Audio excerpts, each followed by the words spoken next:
Hey everybody, welcome back to this Yokomo SD9 Sport Kit build series. Today we're going to be putting together the steering assembly and then installing into the chassis. Let's get started. So today we need the contents of bag 4.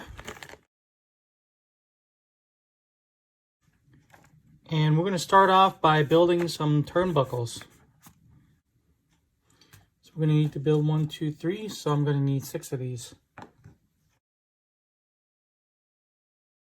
If you're not familiar with turnbuckles or have never built one before, basically they're adjustable rods that link two parts of the car together.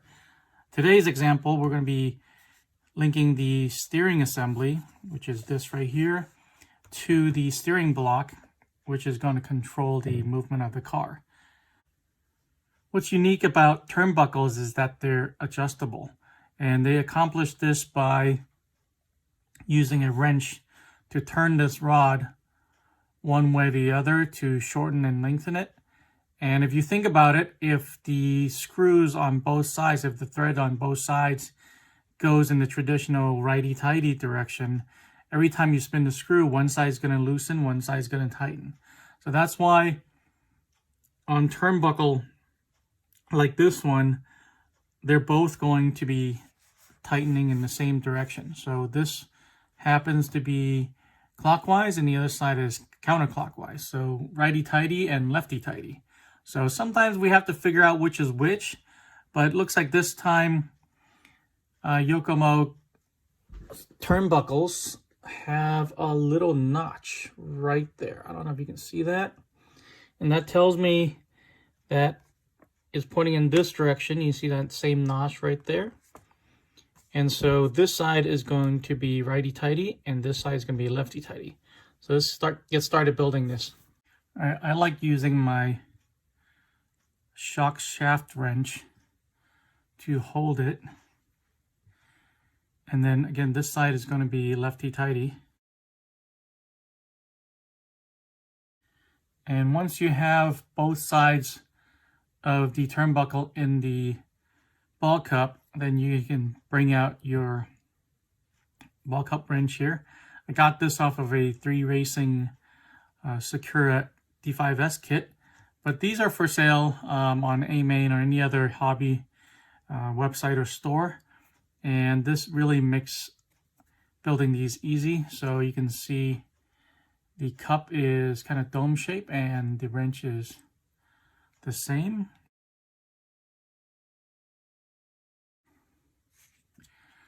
All right, let's take a look how long this is.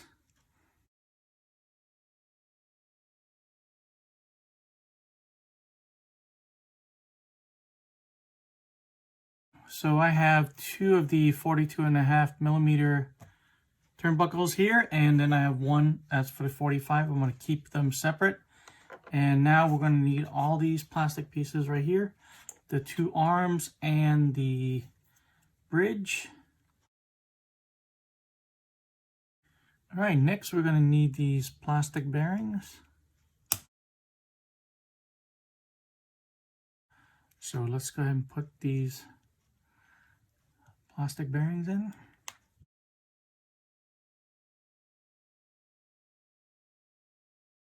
Okay, again, we need to put in the ball stud, which are these right here. And we're going to use one of the wrenches. I'm going to use one of these cross wrenches. And I believe it's going to be this side that fits. And we're going to put it right there.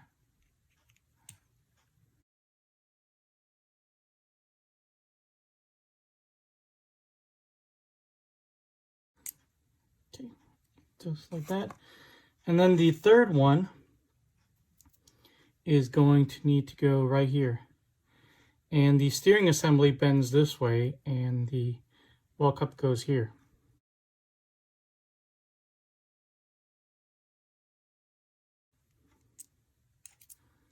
Okay, just like that. Okay, the final step is to assemble this. We're going to take this step screw and come from underneath, just like that. And this is going to go this way, and it meets up with this outside part of the arm.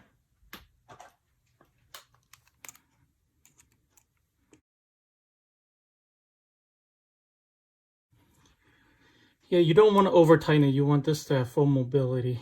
Okay, let's move on. So next we're going to put, this is the longer one. This is the 4.5 one. This is going to go right here.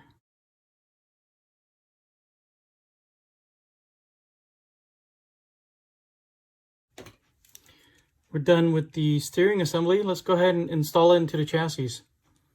So in order for us to put the steering assembly and the front transmission case into the chassis, we're going to need the contents of bag 5. We also need a couple pieces from previous steps that were not used. Just those two right there. Let's bring the chassis over. All right, I have the chassis right here. And I'm going to point it this way. Put that down for a second. And we're going to start with inserting this bell crank post right here with the washer side down. So it's going to look like that. And then we're going to drop this in. And these two posts are going to go into these two holes.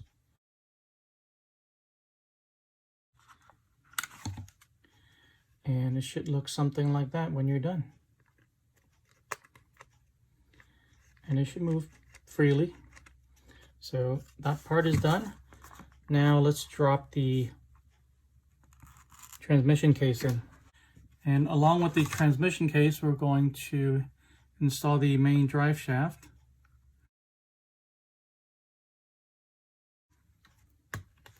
Okay. Make sure that seats all the way down and the screw holes line up.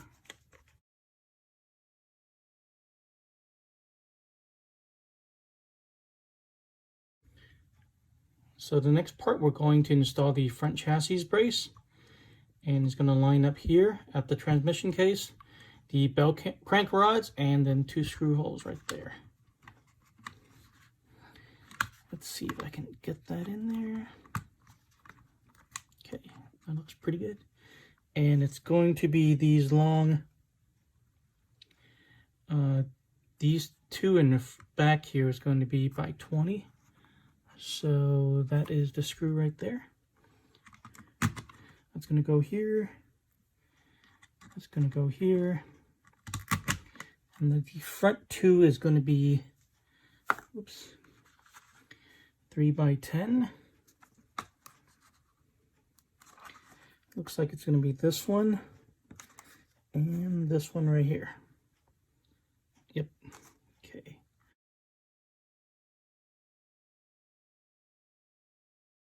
That is it. And the whole time, make sure that your links and steering are still have free movement all the way around. Okay. So next, we're going to install these 2 rear chassis braces in the back. Going to step this way, and it's going to go from this hole.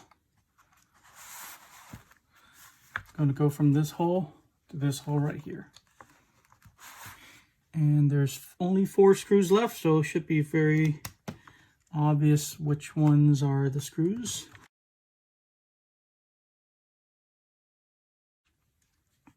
All right, that's a very stiff chassis. So we're done with today's video.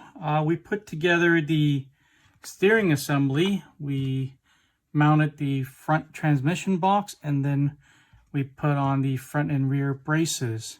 So thanks for watching this video. If you got anything out of it, please drop a like. Subscribe for more videos like this, and I'll see you guys in the next one.